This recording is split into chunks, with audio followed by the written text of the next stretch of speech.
inilabas na sulat ni Kuya Jun, no? At least, nalaman natin, no? Nalaman natin na si Kuya Luis may mabuting puso talaga. Nagpapatunay yon dun sa sulat niya. Konti man, binuod man ni Kuya Jun ang sulat ni Kuya Luis, napapaloob ng pagmamahal.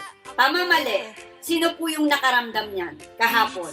Ako naramdaman ko, punong-puno ng pagmamahal yung sulat ni Kuya Luis. Na pakiramdam ko habang sinusulat niya yon, umiiyak. Umiiyak si Kuya Luis. Kasi ramdam mo, humihingi siya ng sorry. Diba?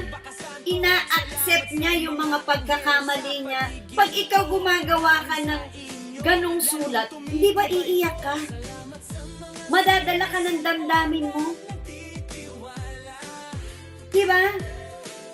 Punong-puno ng pagmamahal yung sulat ni Kuya Luis na yun. Hindi man natin nabasa ng buong-buo.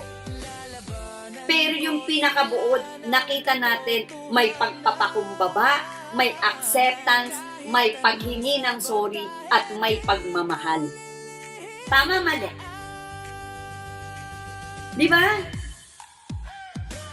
Ako naiyak ako dun sa sulat ni Luis kahit hindi ko man buo nabasa ang lahat. Pero nakita ko yung apat na yun. Yun na, buod na yun nakita na natin Kaya alam na natin. At least alam natin humihingi siya ng sorry. Alam natin na tinatanggap na may mga pagkukulang siya. Diba? Kaya mabait tong bata si Luis. Mabait. Kita nyo, bago siya umalis, gumawa pa ng sulat. Diba? Hindi ba nakaka-proud yun? Gumawa pa siya ng letter. Yung para bang, iyak ako. Ay. Yung para bang,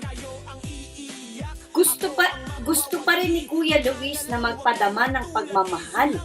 Hindi niya lang maipakita dahil hindi siya showy. At yun ang hinahanap din ng manalastas.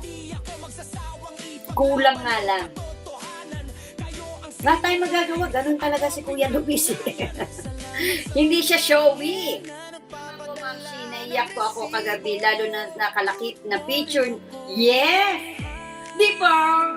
Yung mga picture, naiyak din ako dun Yung ramdam ko yung pagmamahal ni Kuya Luis. Ramdam ko yung punong-puno ng love. Kasi, bakit kailangan niya pang naiyak? Panayak ko, huwag niyo akong payakin.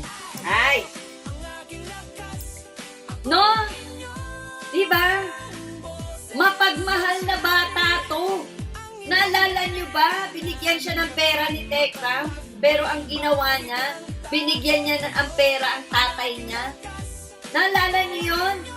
Sobrang mapagmahal si Luis. No? Sobra magmahal. Kaya yung babaeng makikilala ni Luis, one day, mapalad. Kasi etong taong to, etong batang to, kapag mahal, todo. No? Yung mga picture nandun. Ibig sabihin, mahal na rin ang manalastas, hindi niya nga lang maipadama ng totoo. Yung hindi siya showy. Hindi niya maipakita. Yes, yun naman yung laging na inaano natin. Maging motivation, lahat ng pambabas sa kanya, lahat ng masasakit na naranasan niya, lahat ng mga napagdaanan niya, maging daan yon para maging matagumpay siya sa pangarap niya sa buhay. Di ba?